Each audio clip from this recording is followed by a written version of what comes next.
Hello sa inyo, magandang gabi po. Tayo po ay magpasimula na. Buksan po natin sa 2 Timothy. Okay, 2 Timothy chapter 3 verse 1 hanggang 5.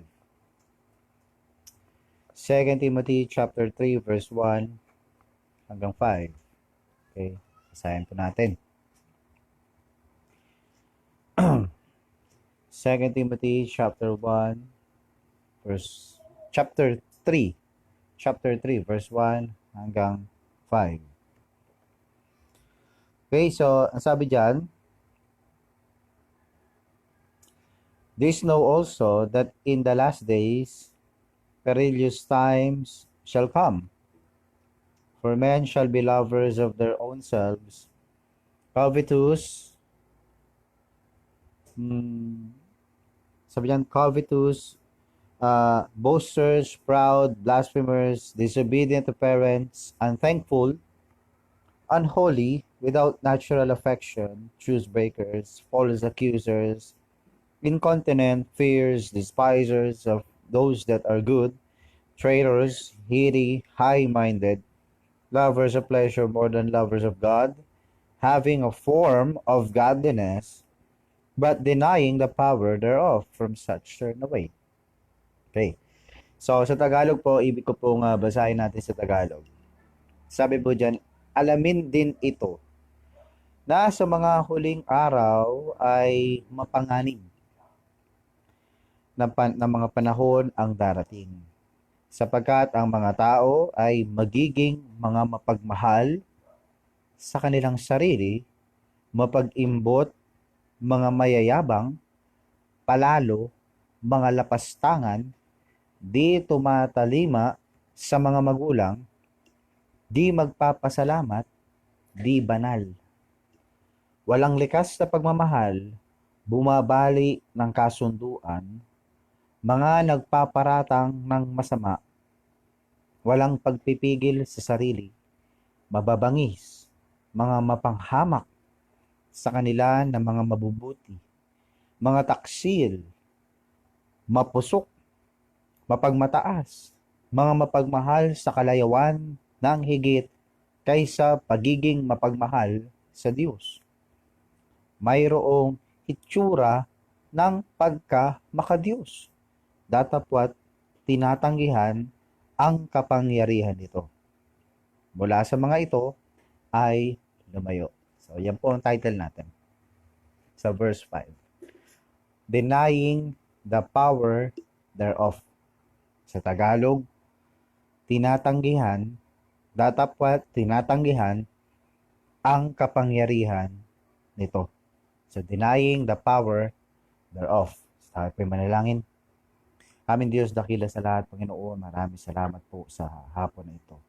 Maraming salamat at Diyos, mga kapatiran, nanonood po ngayon sa live stream at sa pagkakataon na ito kami po magsama-sama at mamaya po mananalangin. O Diyos, sa pagkakataon na ito, iling namin yung banal na Espiritu, ikaw po ang manguna sa amin, puspusan mo kami o Diyos, at kayo po ang magbigay sa amin ng pangunawa sa pag-aaral namin ng iyong salita sa gabi nito.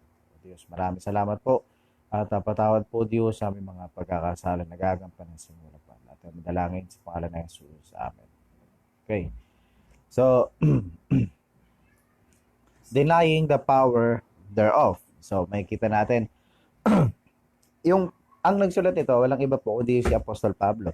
At si Apostol Pablo po, isinulat ito sa second epistle na sa Timothy. At dinidescribe niya rito mga kapatid, ang characteristic ng religion. Tandaan nyo po characteristic ng religion way back 2,000 years ago. Way back 2,000 years ago. Ulitin ko po, religion and not salvation. Yung tinutukoy po rito ni Apostol Pablo. At inadmonish niya rito mga kapatid, na sinabi niya maigi doon po sa verse 5, may kita natin na meron siyang babala banda dulo sa verse 5. Sabi niyan, from such, turn away. So, tingnan niyo po sa verse 5, sinasabi niya sa Tagalog ba, mula sa mga ito ay lumayo. So, beginning from verse 1 hanggang verse 5, may kita natin Andun sa baba na yon, yung babala na sinasabi ng Apostol Pablo, na mula sa mga bagay na ito ay lumayo. Sapagkat yun po ang makikita natin sa panahon natin ngayon na meron pong tinatawag na universal acceptance. Universal acceptance and political correctness. Yan. Bakit? Mas matimbang po yung tinatawag na religion kaysa sa relationship sa panahon natin ngayon. At mapapansin natin yan ngayon sapagkat ang unang bagay na sinasabi ng religion, mga kapatid, sinasabi ng religion says, it does not matter what you believe as long as you go to church. See? It does not matter what you believe as long as you go to church. So, yan po sinasabi, tinuturo ng religion sa panahon natin ngayon. Hindi mahalaga kung ano pinaniniwalaan mo. Basta ang importante, ikaw ay pumupunta sa church. See? Pangalawa, religion says, it does not matter where you go to church as long as you go to church. Hindi na mahalaga kung saang church ka pumupunta. Basta pumupunta ka sa church. See? Makatwiran ba yun? Biblical ba yun? Pangatlo, religion says, it does not matter what you believe as long as you believe in something. Hindi na mahalaga kung ano pinaniniwalaan mo. Basta meron kang pinaniniwalaan o naniniwala ka sa isang bagay. And religion says, doctrine divides, but love unites. So yun po tinuturo ng religion sa panahon natin ngayon. At marami po na sa panahon natin ngayon, nakikita natin na yun ang sinasabi nila. Kaya hindi ho tayo after sa religion, but ang itinuturo po natin ay relationship. Tama po? Relationship. Instead of having a religion, let's have a relationship. Relationship. And makikita natin that morals are gone, national pride is gone, common sense is dead, and an old-fashioned conversion is a rarity. Wala nang ganun. So, tignan niyo po, ang gusto ng tao ngayon, religion without the power of change. See? Religion. So, it's about pangalan lang ng isang religious organization, pero wala talaga nangyayari pagbabago. Tama po? Kaya hindi po yun yung ipinipresenta natin bilang isang mga mananampalataya.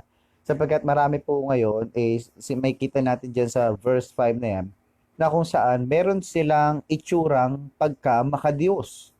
Itsurang pagka-makadiyos. Datapot tinatanggihan ang kapangyarihan nito. So, denying the power thereof. Kaya yan po yung ating title, denying the power thereof. At marami po ngayon, religion without the power of change. So the Holy Spirit, may kita natin dyan, use the word denying, which means to refuse. Yan po, may kita natin sa verse 5, but denying. Ibig sabihin, denying is to refuse or reject or to contradict. Kontra. So refuse, tanggi, kontra, reject. So this world has heard and know the truth, but it is a constant state of denying it. Marami na tayo nasyaran, marami na pong naghahayag ng salita ng Diyos, alam na lang mundo ang katotohanan, pero nandoon sila sa state of denying the truth. Kasi yan po ang sinabi ni Apostol Pablo rin sa atin dito, na this is the last days. This is the last days. We are now in the last days, and this last days described by Apostle Paul as the perilous time, meaning a dangerous time where ang mga tao alam na yung totoo, but they deny it, the power thereof. See? May alam ng katotohanan, pero itinideny pa rin. See? So, anong tawag doon? Kamangmangan yun. Tama po. Kamangmangan. Kaya ginamit ng Banal na Espiritu dyan, sa pamamagitan ng Banal na Espiritu, ginamit yung salitang denying. Ano? Denying sapagkat ang mundo alam na, narinig na, marami nang narinig, alam na ang katotohanan, pero nandoon sa constant state na kung saan dinideny pa rin nila. Ano? So the world, tandaan nyo po, kasi bakit? Ito po ang state ng mundo. The world does not want what we have. The world does not want what we have. We have Christ, we have the Word of God, but the world does not want what we have. So, hindi natin pwedeng tanggapin din o asahan o antayin na ang mundo tatanggapin tayo because the world does not want what we have. Diba? Therefore, they refuse it and contradict it. Ano? Sabi ng Romans chapter 1 verse 2. Romans chapter 1 verse 2. Okay? Ang sabi po dyan, dahil ko po sabi niyan, Romans chapter 1 verse 25. Verse 25. Okay? So, sabi diyan, who changed the truth of God into a lie and worship and serve the creature more than the Creator who is blessed forever. See? Ang tanong diyan, who changed the truth of God into a lie? See? Pinapalitan yung salita ng Diyos sa kasinungalingan. Kaya nga hanggang ngayon, makikita natin mga kapatid, na kung saan yung pamamaraan po ng mundo ngayon, dahil hindi nila maalis ang salita ng Diyos sa mundo, hindi nila ma-eject, hindi nila mabura ang salita ng Diyos, ang nangyari po, yung salita ng Diyos, binabawasan nila ng katotohanan. O pinapalitan yung katotohanan na sinasabi galing sa salita ng Diyos. See? Kaya napakarami po mga version o Bible version na naglalabasan ngayon na kung saan marami po dito mga perverted na po. Mga perverted. So, having the form of godliness, so hindi tayo agree, hindi natin tanggap, hindi natin katuruan mga kapatid, na kung saan kahit anong Bible na lang gamitin natin. Sapagkat meron po talagang preserve, meron talagang ginamit ang salita, ang Panginoon na preserve niya talaga upang ang kanyang salita manatili ang katotohanan. Sa ngayon mga kapatid, napakaraming Biblia ginagamit po sa buong mundo, subalit makikita natin na ang mga Biblia na ito, mga version na ito, bawas na yung katotohanan. Diba? They changed the truth of God into a lie. Diba? So makikita natin the word deny, ginamit ng Holy Spirit, the word deny, but denying the power thereof, and the word thereof. Diba? So the word thereof, nakikita natin dyan, is an interesting word because it comes from a root word meaning to breathe unconsciously. To breathe unconsciously. Yan po ibig sabihin ng thereof. Ano? So, breathing has two essential parts. Meron yung una is inspiration or to breathe in the air. Kapag tayo huminga paloob, nag-inhale tayo, that is what we call inspiration. Inhale. And yung pangalawa na essential is expiration, which is to breathe out. Exhale. See?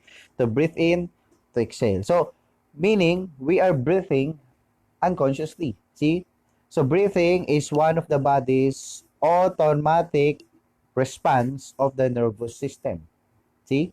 So, heartbeat and breathing are two of the most significant of this response. Ano po? So, itong bakit po naging significant? Kasi ginagawa natin itong dalawang bagay na ito, ang heart natin nagbibit, humihinga tayo without thinking. Without thinking. Ibig sabihin, automatic and naturally lumalabas mga kapatid. Kaya nga ito pong mga bagay na ito, ginagawa natin ito without thinking. The beat of the heart is the more regulator of the two of us. When you think about it, you can hold your breath or change the way you breathe. Pero yung puso, hindi humihinto. Tama po? Kahit hindi mo isipin, yung puso tuloy-tuloy, natural, automatic po. Ano po yung, bakit ko po nabanggit yun? Kagaya natin bilang isang mga anak ng Diyos, we are new creature by birth. Tama? Lahat po tayo dito pinanganak na muli, spiritual. We are all born again spiritually. Meron na tayong panibagong buhay. At sabi ng salita ng Diyos, lahat ng luma na wala na, ngayon, behold, lahat ng luma naging bago. Naging bago. maging yung ating pagiging tao natin dito sa mundo, naging bago. Bakit hindi na tayo ngayon mamamayan ng lupa? Tayo na ngayon mamamayan ng langit. Hindi ka na ngayon anak ng Diablo, ikaw na ngayon ay anak ng Diyos. Kaya nagbago mga kapatid. Nagkaroon tayo ng bagong kapanganakan, nagkaroon tayo ng bagong nature. At ito po yung automatic response natin bilang isang panibagong nilalang ng Panginoon. Na kung saan, lumalabas po dapat sa panibagong nilalang na ito na binago ng Panginoon ay yung mga bagong inilagay ng Panginoon sa atin. Ba, all things are become new. Lahat naging bago mga kapatid. Kaya kung naging bago yung itsura natin, naging mukhang makadiyos tayo, nangangahulugan dapat pati yung ginagawa natin ay maging makadiyos. Tama po? Yun po yung tinatawag na genuine na pagbabago. Pero yung nakita natin ngayon dito na ipinakita sa atin ng Apostol Pablo, mga kapatid, merong form of godliness but they denying the power thereof. Ano? Denying the power thereof. Ano? So, thus the word thereof as a legal term, one of its meaning is to from that or because of that. Ano? Kaya mga kapatid, dininay nila yung kanilang itsura doon sa kapangyarihan na binigay talaga ng Panginoon. Tandaan nyo mga kapatid, ang Diyos hindi ho tayo binabago sa panlabas na anyo lamang. Sapagkat ang unang-una ang Diyos hindi ho nakabase sa panlabas na anyo. Ano? Gaya po ng pagpili niya kay David, hindi ho niya pinagbasihan ang panlabas na anyo. Ang sinabi niya kay Samuel, hindi niyo nakikita kung ano ang nakikita ng Diyos. Sapagkat ang Diyos ay tumitingin sa puso at hindi sa panlabas na kaanyuan.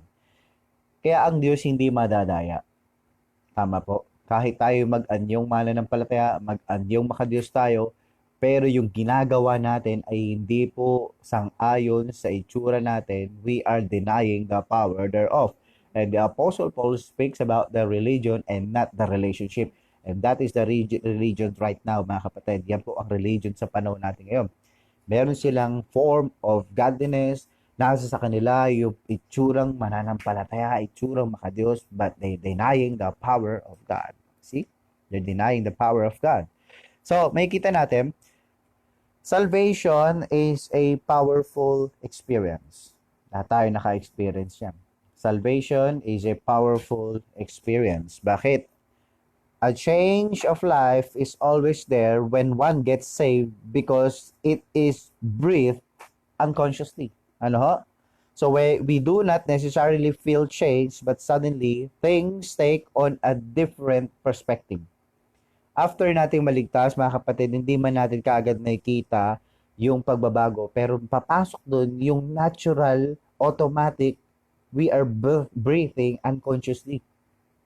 Dahil totoo yung pagbabago, totoo yung kaligtasan, yung mangyayari lumalabas ng unti-unti yung mga pagbabago. Diba? Change in the life of the believer is a natural part of our salvation.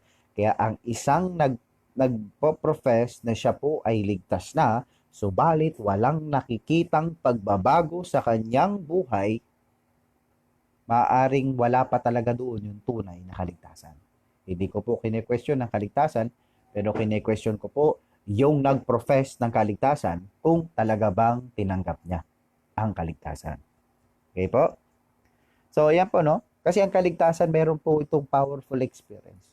Lahat tayo may mga patotoo sa buhay natin, sino tayo dati, ano tayo dati bago tayo nakakilala sa Panginoon, ano ang ating ginagawa, ano ang ating kaisipan, ano ang ating mindset, ano ang ating motivation. Pero nung dumating ang Panginoon sa atin, na dumating ang kaligtasan sa atin, nakilala natin ang Panginoon, tinawag tayo ng Panginoon, meron pong pagbabago.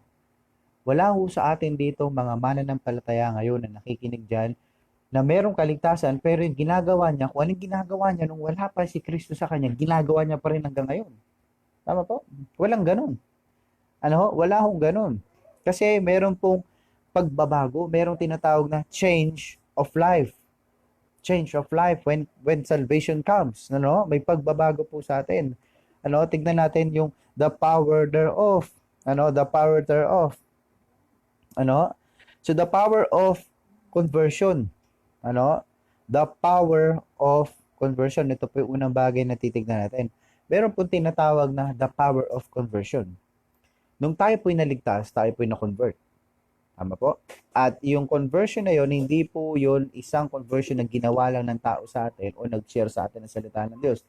But it is the power of God to convert us doon sa bagay na kung anong gusto niya at plano niya sa atin. Pero ito po gusto ng mundo. Kaya po hindi nila talaga tanggap. Kaya andun sa verse natin, they denying, although narinig na nila ang katotohanan, alam na nila ang katotohanan, but still they denying. Why? Because the world wants salvation without conversion. See? The world wants salvation without conversion. Diba? Sandaan niyo po ito mga kapatid, true biblical salvation always makes a change in your life. True biblical salvation always makes a change in your life. Hindi natin masasabing totoo yung kaligtasan na yan na pinakikilala ng isang tao kung walang nagbabago sa kanyang buhay. Tama po? Bakit? Sabi kasi ng 2 Corinthians. Open your Bible please in 2 Corinthians chapter 5 verse 17. 2 Corinthians chapter 5 verse 17. Therefore, if any man be in Christ, he is a new creature. All things are passed away. Behold, all things are become new. So it is biblical to say that the true salvation always makes a change in your life. Sapagkat kung tayo na kay Kristo, hindi na tayo yung dapat na luma bago pa natin nakilala si Kristo. Ano ba? Behold, lahat. All things are become new. Mula ulo hanggang paa, mula loob at palabas, lahat nagbago. Tama po? Lahat nagbago. We are now walking in the newness of our life. Ano? Saan po tayo nagkaroon ng pagbabago? Una, nagkaroon ng pagbabago nagkaroon po ng number 1, a change of life. Diba? A changed life. Diba? A changed life. Nagbago yung buhay. Nagbago yung buhay natin. Kung ikaw ay dating manginginom, lasinggero, ikaw ay dating adik, ikaw ay dating mamamatay tao, ikaw ay dating taong walang pangarap. Ngayon, nagbago kapatid. Nagbago, nagkaroon po ng changed life. Conversion is an automatic response that is done spiritually without thinking. Kagaya po ng paghinga natin. Kagaya po ng pagbit ng puso natin. Kahit hindi mo isipin, kahit hindi mo pag-isipan yung puso natin, naturally, yan po ay tumitibok. See? So, ang conversion, automatic po yan mga kapatid, na response sa ating buhay kapag kahit hindi natin iniisip. Tama po? Change life. Diba? Kaya pag yung tayo po ay naligtas na, yung pagbabago na yan, paghabang buhay na pagbabago yan kapatid. Yan po ang tunay na kaligtasan ng Panginoon sa atin. Hindi na tayo ibinabalik sa kung ano tayo dati o hindi na natin binabalikan kung ano tayo dati. Bagkus binabago ng Panginoon yung sino tayo dati, binabago. Tama po? Nagkaroon po ng change, a changed life, a changed mind. Pati yung pag-iisip, kapatid. After our conversion, we think differently. We see things through spiritual eyes. Iba na yung pag-iisip na to. Wala na tayong doon sa sarili natin kaisipan mga kapatid na kung saan mas mahal natin yung sarili natin kaysa sa Panginoon. O mas mahal natin yung sarili natin kaysa sa mga gawain ng Panginoon. Wala nang ganon kapatid. Nagkaroon po ng kakaibang kaisipan sa mindset na kung saan ano ang ginagawa ko, dapat ito po'y nakapagbibigay ng kaluwalhatian sa aking Panginoon. Yan po ang mindset ng isang taong binigyan ng kaligtasan ng Panginoon. Tama po? Yan na po yung panibagong mindset. At pangatlo, nagkaroon po ng changed desire. Changed desire. Bakit? Ano po yung desire ngayon ng isang mananampalataya? Kagaya po ng desire ni Apostle Pablo, for me, to live is Christ, and to die is gain. See? For me, to live is Christ. See? So, yun po, yun po yung unang bahagi na makita natin, the power of conversion. But the world does not want that kind of conversion because the world wants a salvation without conversion. Gusto nilang maligtas, pero ayaw nilang mabago. Pero ang totoong kaligtasan na inihatid sa atin ng Panginoon ay nagbabago ng tao, nagbabago ng buhay ng tao, nagbabago ng kaisipan ng tao, nagbabago ng kagustuhan ng tao. Tama po? Pangalawa mga kapatid is the power of conviction. The power of conviction. Ano? So the world, ulitin ko po, the power of conviction, the world wants a spirit without conviction. Diba? Gusto ng mundo, mayroong spirit, pero walang conviction. Ano ho? Walang conviction. When we are saved, the Holy Ghost of God begins to dwell within us. Pag sinabi natin conviction, yung root word niya is to convince, na tayo po'y kinukumbinse, tinuturuan ng banal na spirito, tayo po'y pinangungunahan ng banal na spirito. Ano ho? Kasi ang banal na spirito po nananahan sa atin, nung tayo po'y naligtas mga kapatid, pagkatapos natin maligtas mga kapatid, pagkatapos natin magdesisyon, ang Holy Spirit nag-indwell po sa atin. At ngayon po, nananahan sa atin yan. Isang dahilan, bakit po tayo nagkakaroon ng pangunawa sa salita ng Diyos, sapagkat sa pananahan po ng banal na spirito sa atin yan. At isang dahilan din mga kapatid, nakikita natin dyan, ano? Buksan muna natin sa John chapter 16. John chapter 16, verse 13 hanggang 14. John chapter 16, verse 13 hanggang 14. Sabi niyan, howbeit, when He, the Spirit of truth, that is the Holy Spirit, is come, He will guide you into all truth, for He shall not speak of Himself, but whatsoever He shall hear, that shall He speak. And He will shew you things to come. He shall glorify me, for He shall receive of mine, and shall shew it unto you. So ano po ang trabaho ng banal na spirito mga kapatid? Ano po ang trabaho ng banal na spirito? Tayo po ay magkakaroon ng tinatawag na sensitivity to sin. Sensitivity to sin. Ano? Bakit po yan? Yan po yung power ng conviction. Ano? Kapag tayo po ay nagkasala, alam natin. Ano? Bakit? Kasi we know it because we become sensitive to it. Bakit tayo naging sensitibo? That is the power of conviction of the Holy Spirit. Kaya kapag ang isang nagpapakilalang mananampalataya, hindi po nagkakaroon ng sensitivity when it comes to sin, maaaring wala pong banal na spiritong nananahan yan. Bakit ang isang mananampalataya nagiging madali sa kanya? Nagpapakilalang mananampalataya, hindi natin alam kung tunay. Nagpapakilala pero madali para sa kanya gumawa ng kasalanan. See? Ibig sabihin, wala nagko-convict. Ano? Walang nagko-convict. So, nagiging sensitive tayo sa kasalanan.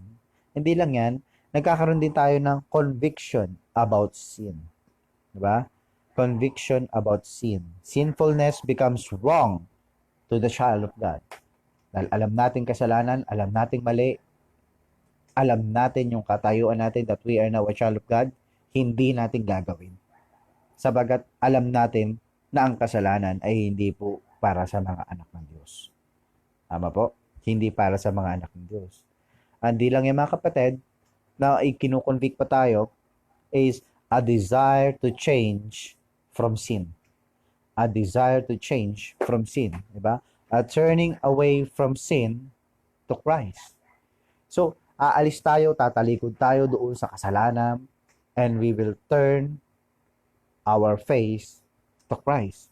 Yan po ginagawa ng Holy Spirit. Ano ho? Yan po ginagawa ng Holy Spirit.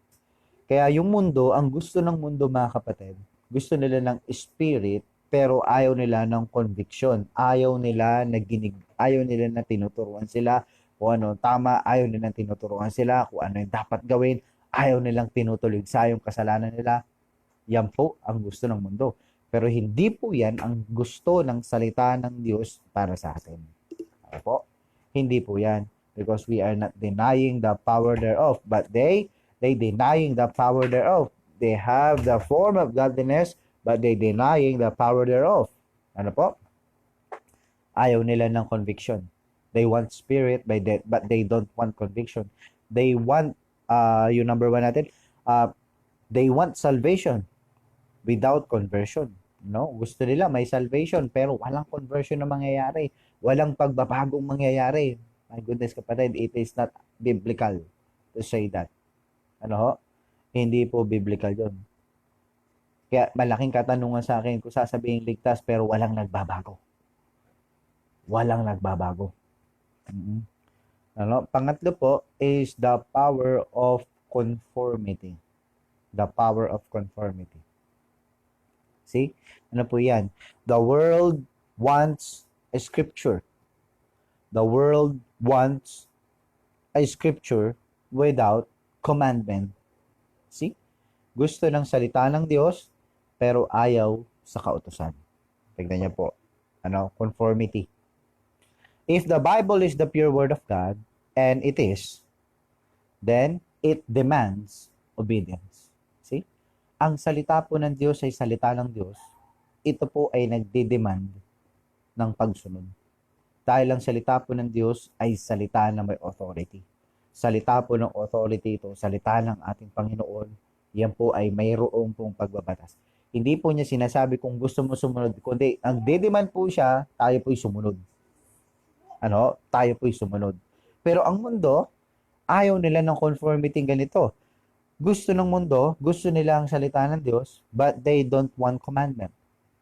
Maraming tao makakapag-recite, makakapagsalita ng salita ng Diyos, makakapagbigkas ng mga bersikulo mula sa salita ng Diyos, pero sila mismo hindi nila ginagawa kung ano ang sinasabi ng salita ng Diyos, because that is the world wants to be.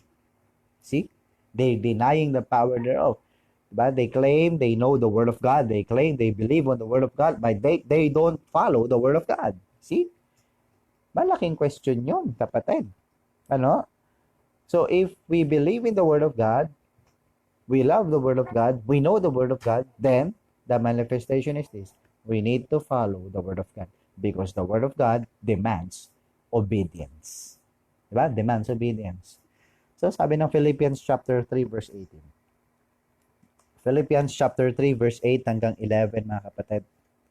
Sabi niya, yea, doubtless, and I count all things but loss for the excellency of the knowledge of Christ, Jesus my Lord, for whom I have suffered the loss of all things, and do count them but dung, that I may win Christ, and be found in him, not having mine own righteousness, which is of the law, but that which is through the faith of Christ, the righteousness which is of God by faith, that I may know him, and the power of his resurrection, and the fellowship of his sufferings, being made conformable unto his death, if by any means I might attain unto the resurrection of death. So, basahin natin sa Tagalog at maganda po itong nasasabi na ito sa Tagalog, mga kapatid. Philippians chapter 3. Ano? Philippians chapter 3. See?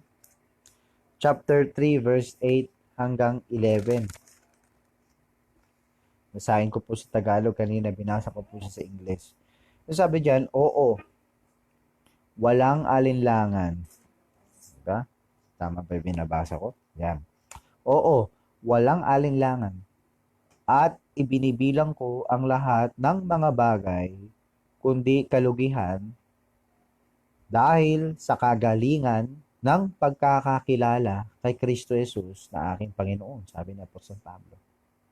Na para sa Kanya ay tiniis ko ang kalugihan sa lahat ng mga bagay at ibinibilang ang mga iyon kundi dumi, upang matamo ko nawa si Kristo at masumpungan sa Kanya na hindi taglay ng aking sariling katuwiran na ito ay mula sa batas, kundi yaong sa pamamagitan ng pananampalataya ni Kristo, ang katuwiran na mula sa Diyos sa pamamagitan ng pananampalataya, upang makilala ko nawa siya at ang kapangyarihan ng kanyang pagkabuhay na muli, at ang pakikibahagi ng kanyang mga pagdurusa na nagiging kaalinsunod sa kanyang kamatayan.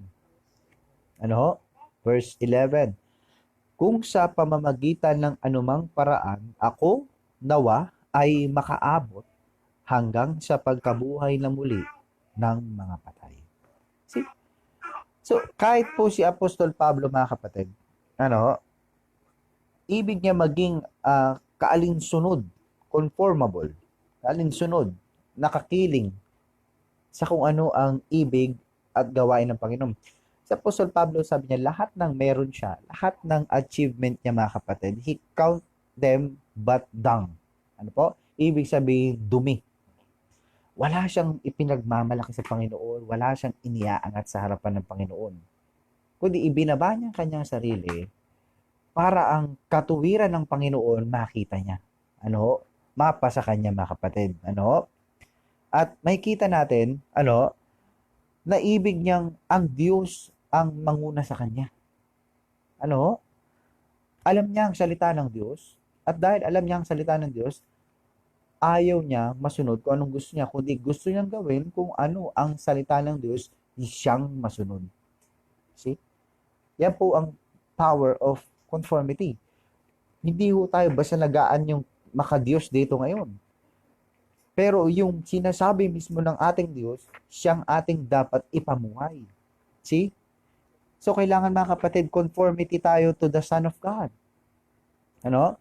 Conformity to the Son of God. Diba? Conform tayo, nakiayon tayo, nakibagay tayo sa anak ng Diyos, kundi siyang Panginoong si Kristo. Yan po yung goal natin bilang mga mananampalataya, is to have the Christ-like attitude or Christ-likeness. Pangalawa, mga kapatid, is the conformity to the Word of God. Na kung ano po sinasabi ng salita ng Diyos, siya dapat natin ginagawa. See? Siyang dapat natin ginagawa. Hindi ho dapat tayo nakikitaan ng kung ano po yung ginagawa ng mundo ngayon. Ano? Hindi ho tayo dapat nakikitaan kung ano yung ginagawa ng mundo ngayon. Tayo po'y makitaan na kung ano po sinasabi ng salita ng Diyos. Sapagkat tayo po, mga kapatid, ay buhay na patotoo ng salita ng Diyos. Tama po? Maniniwala tayo na ang Biblia ay salita ng Diyos. Patunayan natin sa ating buhay. Ano ba po? Dapat nakikita po yung salita ng Diyos sa buhay natin. Yan po ang pinakamagandang interpretasyon ng Bible, ng salita ng Diyos, sa pamamagitan ng ating buhay nakikita. Hindi ka pa nagbibigay ng bersikulo, subalit nababasa na ng mga tao sa paligid mo kung ano ang iyong ipinamumuhay, ang salita ng Diyos. Tama po? Ang salita ng Diyos. Kahit hindi ka pa nagpapakilala kung sino ka pa, pero kung ang salita ng Diyos ipinamumuhay na natin, makikita na nila yun. Tama po? Makikita na nila yun. So, pang-apat po, natin makikita dito is, last na po, the power of continuance. The power of continuance. Diba? So, the world wants security without cost. Gusto ng security without cost. Diba? Sabi nila, gusto nila ng biblical salvation. Pero dapat pagtrabahuhan mo. See? Magiging ligtas ka, mapupunta ka sa langit, kung gagawa ka ng mabuti. See? So, biblical salvation is eternal. Tandaan niyo po yan. Sa atin, biblical salvation is eternal and free. Free. Wala po tayong kahit anong ginawa para tayo po ay magkaroon ng kaligtasan. Lahat po yan ay ginawa ng ating Panginoon Kristo. Siya po naghanda, siya po nagpakasakit, siya po nagsakripisyo para tayo pong mga makasalanan magkaroon po ng buhay na walang hanggan sa langit. Tama po? Kaya wala ho tayo. Kaya ang kaligtasan ng Panginoon ay libre. Ano? Ba? Libre. Pero ano po magiging kapalit nito? Ang magiging kapalit nito, mga kapatid, yung buhay natin na makamundo, yan po ang itatalikuran natin. Sapagkat ang tunay na kaligtasan, mayroon pong kalakip na pagbabago. Ang hindi tunay na kaligtasan, kahit sabihing ligtas, walang pagbabago. Yan po ay peke. Yan po ay hindi totoo. Yan po ay wala na saan sa Biblia. Dahil ang tunay na kaligtasan, mayroong pagbabago. Tama po? Mayroong pagbabago. Sabi po ng John chapter 6, verse 67 hanggang 68. John chapter 6, verse 67 hanggang 68. Then said Jesus unto the 12, Will ye also go away? Then Simon Peter answered him, Lord, to whom shall we go? Thou hast the word of eternal life. Diba? Sabi ng Panginoon, nung umalis doon po sa verse 66, yung maraming tao, umalis sila, lumisan sila, ng pagkatapos pagwikaan ng ating Panginoon. Ang sagot niya ngayon, tanong niya ngayon dito sa mga disipulo, kayo rin ba aalis? Ibig sabihin, hindi magpapatuloy. Tama po? Hindi magpapatuloy. Kaya sabi ng mga disipulo, sabi ni Pedro, then Simon Peter answered, Lord, to whom shall we go? Saan kami pupunta? Thou hast the words of eternal life. Diba? Diba? We cannot, by the grace of God, we will not go back to where God found us. Tandaan niyo pa, kapatid, dahil po sa biyaya ng Panginoon, hindi na po tayo dapat bumalik sa kung saan po tayo natagpuan ng ating Panginoon. See? Natagpuan tayo sa sanlibutan, nagtatampisaw sa kasalanan. Tayo po ay alipin ng kasalanan, nakatanikala ang ating mga paa sa kasalanan. Nang natagpuan tayo ng Panginoon, binigyan niya tayo ng kalayaan mula sa pagkatanikala sa kasalanan, mula sa pagkakalubmok, pagkakatampisaw natin sa kasalanan. Iniahon tayo ng Panginoon doon. Nilinis niya tayo, binago niya tayo, ginawa niya tayo maayos, ginawang karapat-dapat sa harapan ng Panginoon, binigyan ng karapatang maging mamamayan ng langit.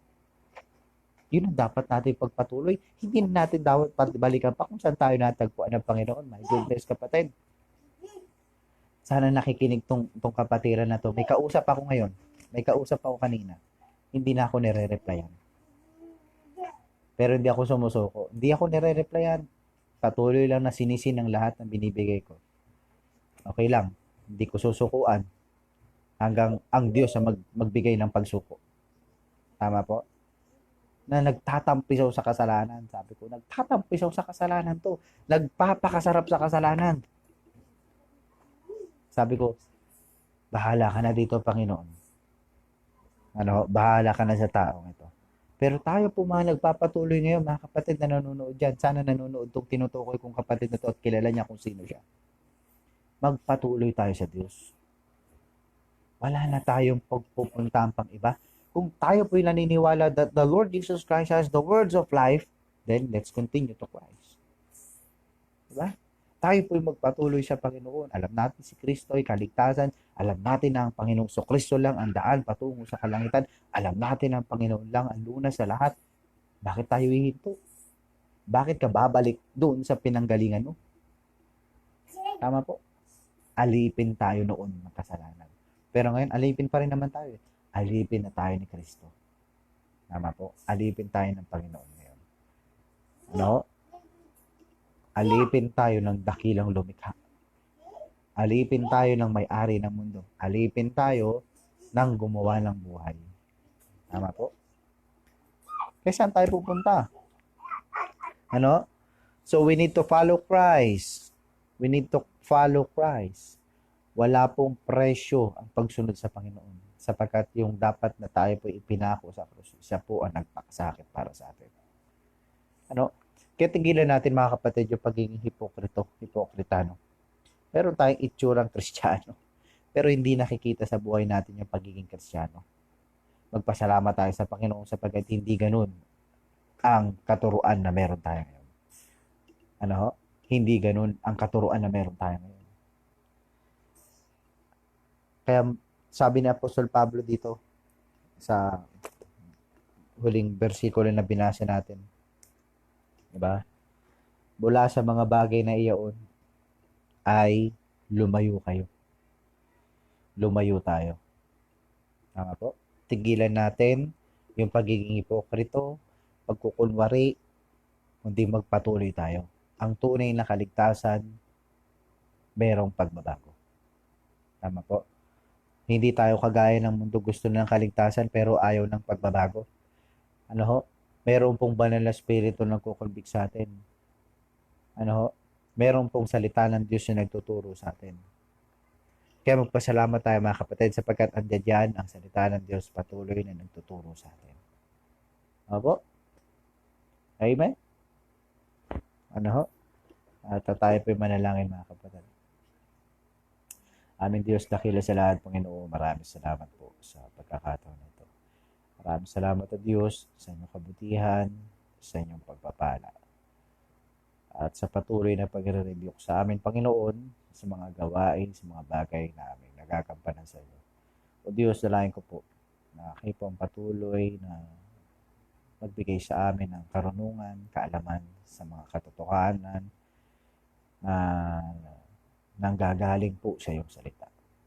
Panginoon, kausapin mo po ang bawat kapatiran na nanonood ngayon, kayo po ang mangusap sa kanila.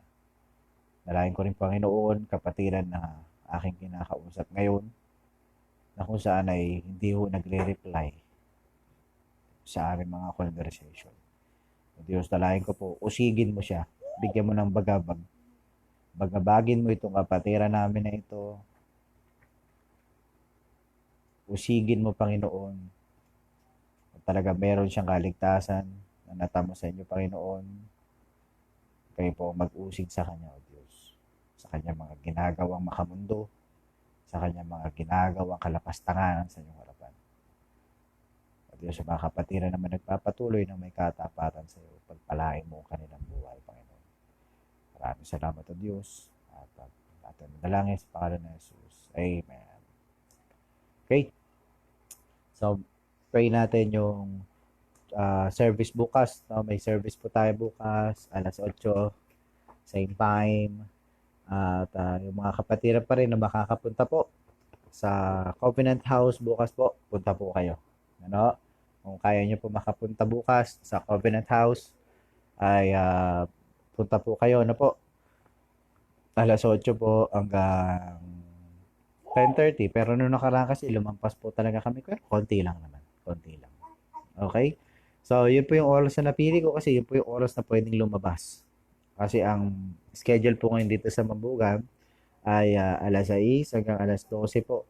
Yan lang po ang oras na pwedeng lumabas. So, respeto po natin yung pamantayan. So, pag-pray natin yung church, yung covenant house natin, at yung mga kapatiran, maging safe, maging mahusay. At yung mga pangangailangan po natin ngayon. No? Na-extend po yung ECQ natin. ECQ ba? Oo. Na-extend po hanggang katapusan. Sama natin sa prayer yung mga needs natin. Financial needs sa mga kapatiran dyan. Mayroon na pong nakakaramdam ng shortage. Pag-pray natin yan na ang Diyos po ang magpo-provide. Hindi po ako. Ang Diyos po ang magpo-provide. Kasi kahit ako limitado lang din po. Pero ang Diyos ko, yun lang may pagmamalaki ko, hindi limitado. Ano? Hindi limitado. Ang Diyos po nagpo-provide.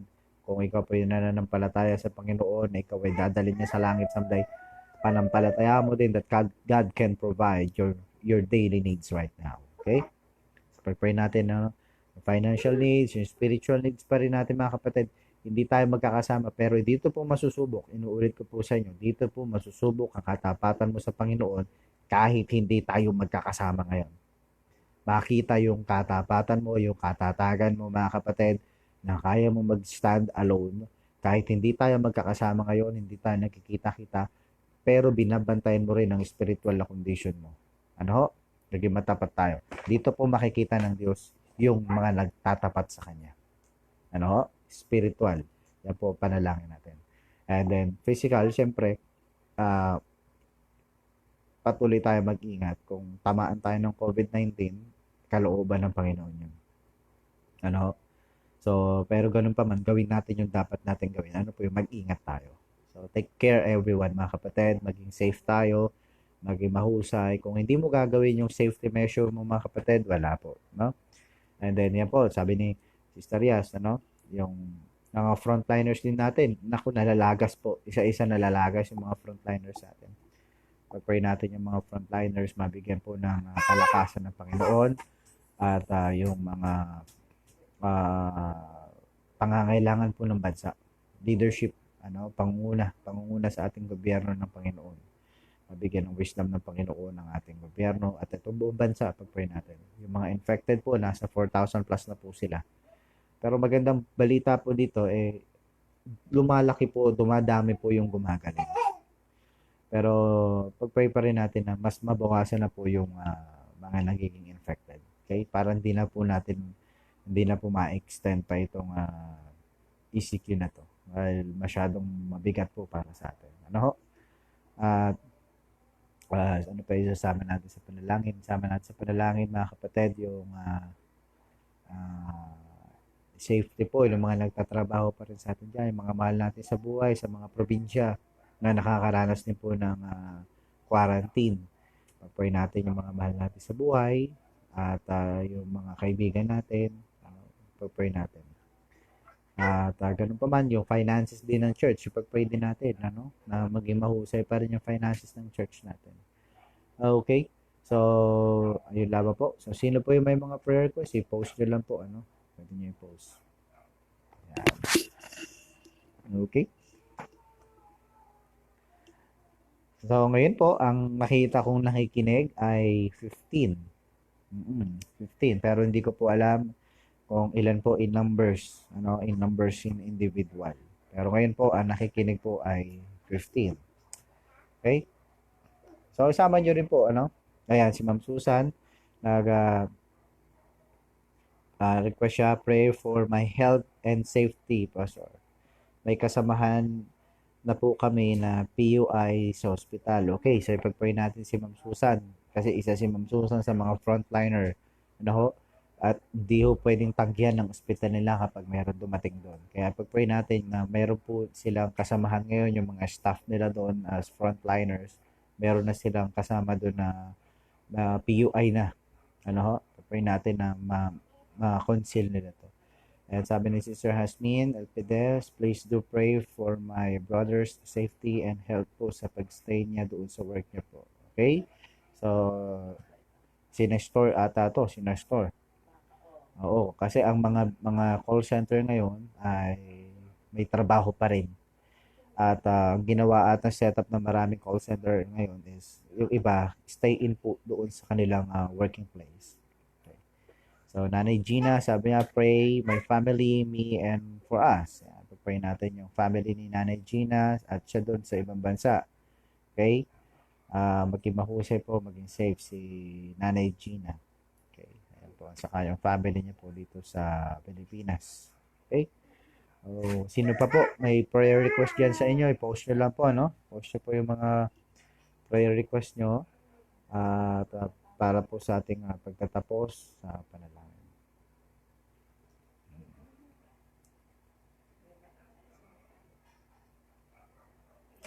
Okay, wala na po. Kung wala na po tayong ipopose na mga prayers, tayo po yung manalangin. Pray tayo naka-close. Naka-close na eyes niya. Okay, pray tayo. Amin Diyos, dakila sa lahat, Panginoon, maraming salamat po. Maraming salamat o Diyos sa iyong kabutihan, sa iyong pagpapala, sa iyong kadakilaan, sa iyong pagbibiyaya at kahabagan na patuloy namin nararanasan. O Diyos, amin po yung binababa ang aming mga sarili sa pagkakataon na ito. Kayo po ang magbigay sa amin ng pangunguna sa pagkakataon na ito. Nawa o Diyos, maging karapat-dapat kami sa paglapit sa iyo sa gabing ito. Amin pong dalangin, Panginoon, patuloy mo pong pagpalain ng mga kapatiran. Patuloy mo pong pangunahan, spiritual, physical, financial, Panginoon. Lalo po sa lalong humaba na extend na ECQ, Diyos. Lalo tigit namin kailangan, Panginoon, ng iyong provision, pagbibiyaya sa amin. Dalayan ko rin, Panginoon, patuloy ang aming mga mahal sa buhay na kung saan ay patuloy mo rin pag-ingatan, kalusugan nila, patuloy mo bigyan ng kalakasan, Panginoon. Dalayan ko rin, Panginoon, mga frontliners sa pagkakataon nito. Opo, manguna sa kanila. ikaw po mag-ingat sa kanila at bigyan ng kalakasan po. Maging ang buong bansa namin, Panginoon, dalayan ko po na patuloy mo pong iligtas mula po sa pandemic na ito. Bigyan ng kagalingan, kahusayan pa rin. Dalayan ko rin po mga infected, 4,000 plus sa mga kababayan namin. Kayo po ang magbigay pa ng lunas sa kanila, O Diyos.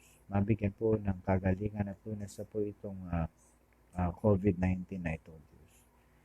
Dalayan ko rin po, Panginoon, patuloy ang Covenant House. Patuloy mong pag-ingatan ito kasama ni Brother Mark, Panginoon. Patuloy na ikaw po ang mag-sustain sa mga pangangailangan namin dito at maging maingat, Panginoon. Diyos, patuloy na ikaw po magpalas bawat isa sa amin sa buong gabi ito. Maraming salamat, O Diyos. At yung dalangin sa pangalan ni Jesus sa amin. Okay. So, naalala ko, yung ating DVBS, i-announce ko na lang po doon sa ating GC kung ano po yung magiging pagbabago natin na po at ano yung mga magiging adjustment natin. Okay. So, yun po, no? Maraming salamat po sa bawat isa sa atin at ingat po tayo lahat. Ayan, bless ka sa akin, bless. Oh, okay. Ayan, si Baby Lois nag-bless. Oh, sige. Ayan. Okay? So maraming salamat po. Ingat po tayo palagi. Patuloy manalangin. Patuloy manampalataya sa Diyos. God bless po.